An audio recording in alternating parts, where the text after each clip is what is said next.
여러분 안녕하세요. 저는 한국장기조직기증원의 원장으로 있는 조원현입니다.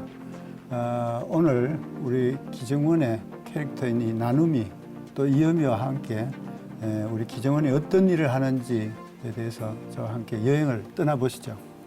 여러분들 아마 요즘 이 뉴스에 나오는 많은 그 단어들 중에 좀 이해가 안 되는 부분들이 들어 있을 겁니다. 특히나 우리 장기 기증이라고 이야기를 하면 그 기증의 내용이라든지 그 기증으로 인해서 하게 되는 이식이 어떤 의미가 있는지 이걸 잘 모르는 분들이 굉장히 많아요.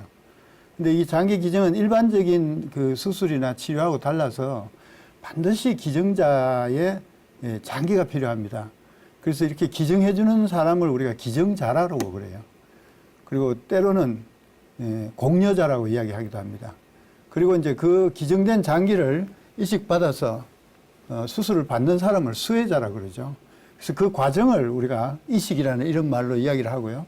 여기 기증희망이라고 적혀 있는데 기증희망이라고도 하고 또 어떤 데는 보면 기증희망 등록자라고도 하고 또 어떤 사람은 기증자라고도 이야기를 합니다. 어떻게 다르냐 하면 이미 기증을 하신 분은 기증자예요. 그런데 우리가 보면 내가 나중에 뇌사 상태가 되든지 했을 때 기증을 하겠다 이런 희망을 약속해 놓은 그런 사람들을 기증희망 등록자 혹은 기증희망자라고 이렇게 이야기를 합니다. 이런 일을 하기 위해서 우리 국가에는 이런 몇 가지의 그 기관들이 있어요. 여기 호포나 코다는 둘 다 뇌사자로부터 장기를 구독하고 또 어디에 있는지 그 기증자가 어디에 있는지 발굴을 하고 관리하는 그런 기관입니다.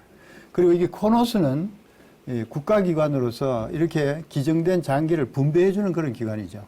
그래서 이식을 대기하는 환자들도 등록을 받고 또 기증된 사람의 정보도 등록을 받아서 서로 이제 가장 적합한 사람에게 매칭을 해주는 그런 기관입니다. 이런 그 기관들이 이제 막 복잡하게 얽혀 있으니까 굉장히 우리가 이식이라는 이런 그 술식 자체는 굉장히 복잡한 그런 상태에서 진행이 되기 때문에 일반인들이 이해하기 어려운 그런 면이 있습니다. 그럼 오늘 제가 말씀드릴 거는 이런 순서에 의해서 여러분들과 같이 여행을 떠나도록 그렇게 하겠습니다.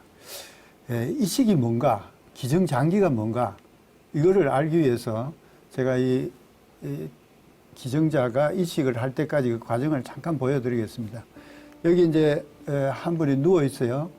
여기 인공호흡기를 달고 있고 아마 얼굴로 봐서는 의식이 없는 것 같아요.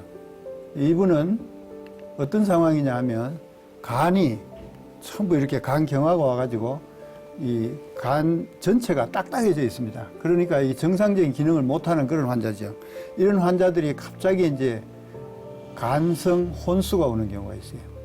그래서 이제 인공호흡기를 하지 않으면 그냥 숨을 못 쉬고 그대로 빨리 다른 어떤 치료를 해야 되는데 이분한테 가장 적절한 마지막 치료는 뭐냐 하면 이 병든 간을 절제를 하고 거기다가 새로운 간을 넣어주는 정상적인 기능을 하는 간을 넣어주는 게 그게 이제 이 사람의 치료가 되죠.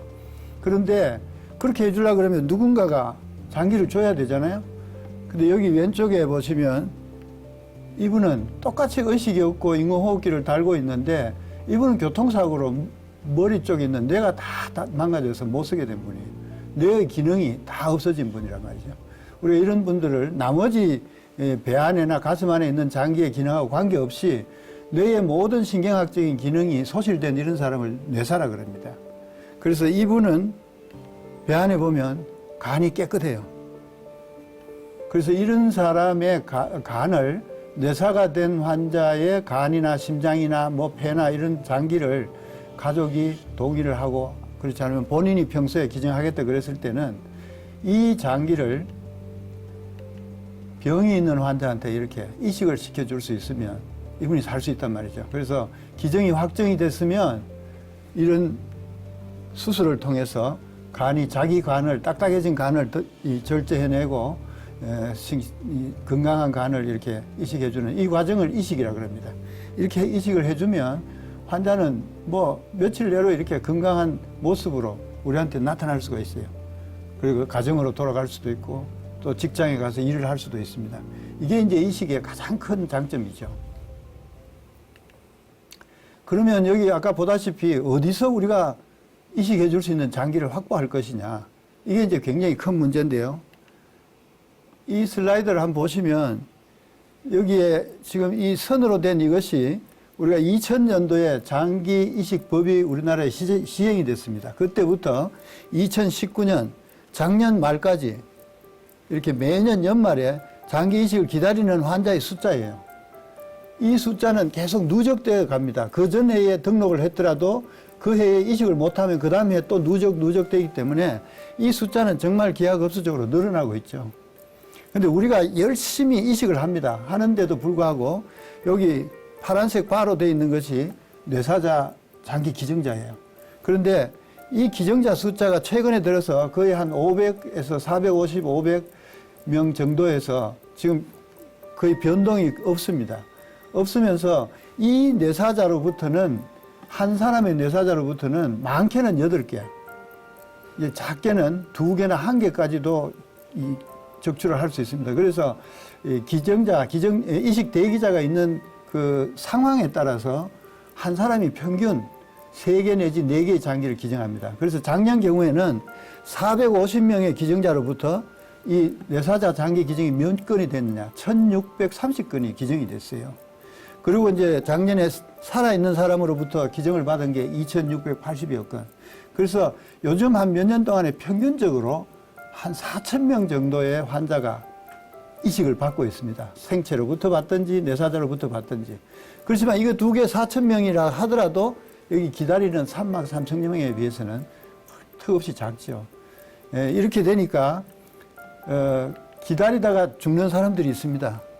대기자 명단에서 죽는 사람이 하루에 5.2명.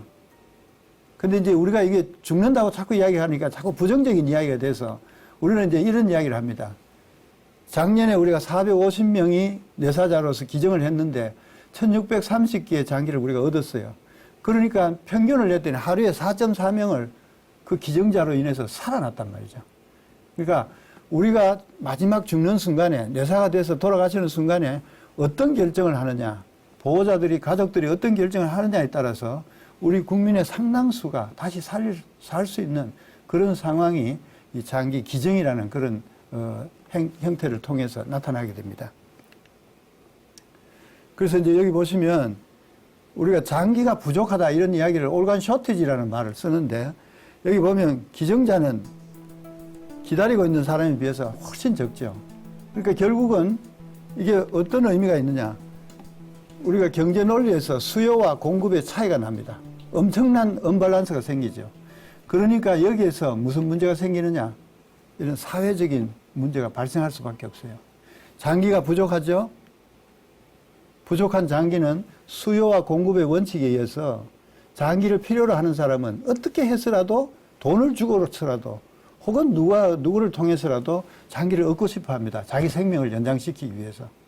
그런데 또 장기를 이 돈이 없고 가난한 사람들 이런 게 보면은 자기 장기를 팔아서라도 돈을 마련해야 되겠다는 그런 사람들이 생겨요.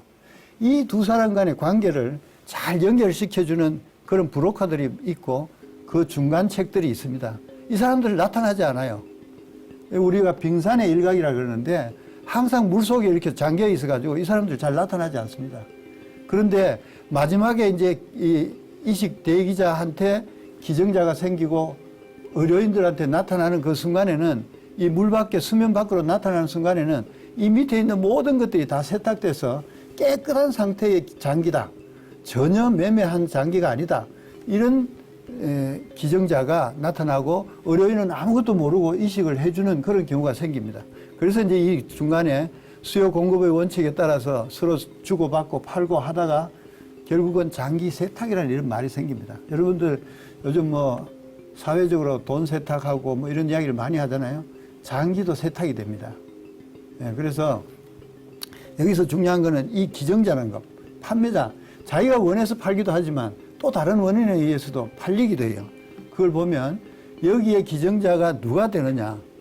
주로 이와 같은 사람들이 됩니다. 아주 돈 없는 저소득층의 사람들, 사회적인 약자, 노숙자, 혹은 뭐 이민 온 사람들, 여성이나 아동들, 또 글 모르는 문맹자들, 이런 사람들이 이 기증자의 그 희생자가 되는 거죠. 그리고는 어떤 방법으로 이 사람들을 기증자로 만드느냐. 여기 보시면 납치하든지 협박을 하든지 기증을 강요하는 이런 좋지 않은 그런 사회적인 병리 현상이 생기고 또 장기 판매 자체를 유혹을 하게 됩니다. 그래서 이제 집에 뭐 돈이 꼭 필요한 사람한테 당신 집에 빚을 갚아주도록 해주겠다. 기증을 하면 그다음에 뭐 무슨 자기 집에 특히 그 인도 같은 나라들 이렇게 보면은 자기 딸이 시집 갈 때 그 지참금을 마련해야 되더라고요. 그런 지참금을 마련하기 위해서 우리가 그 돈을 마련해 줄 테니까 당신 콩팥을 하나 기증을 해라. 뭐 이런 식으로 이제 이런 기전으로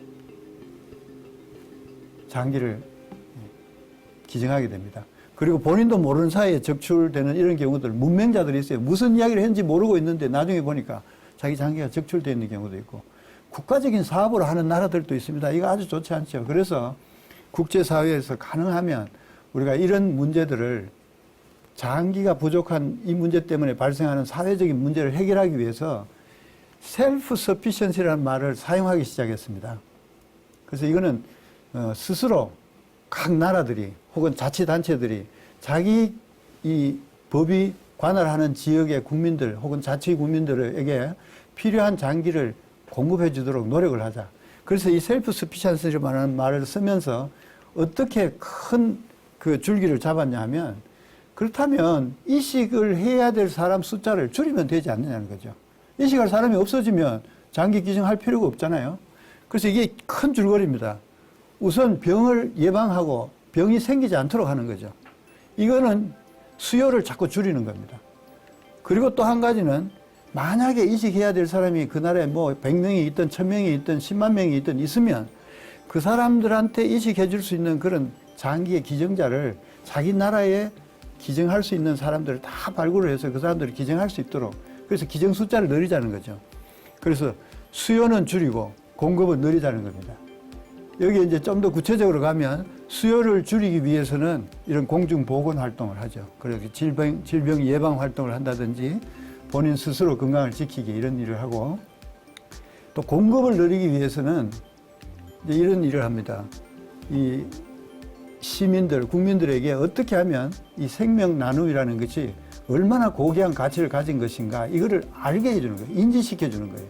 그래서 우리가 재산을 기부하고 재능을 나누듯이 생명도 나눌 수 있다는 사실을 알려주는 것이고 그렇게 함으로 해서 그 기증자가 정말 국민들의 존중을 받는 그런 사회가 되도록 하자는 게 이런 문화를 형성해 주는 것이 장기 기증을 확대시키는 그런 방법이라는 거죠. 그리고 우리가 보통 이야기하는 도나 카드라고 이야기합니다만 기증 희망자 카드 갖기 운동을 해서 자기가 나중에 이런 기증할 수 있는 상황이 됐을 때 자연스럽게 기증할 수 있도록 가족들이 결정할 수 있게 이렇게 해주자는 것이죠.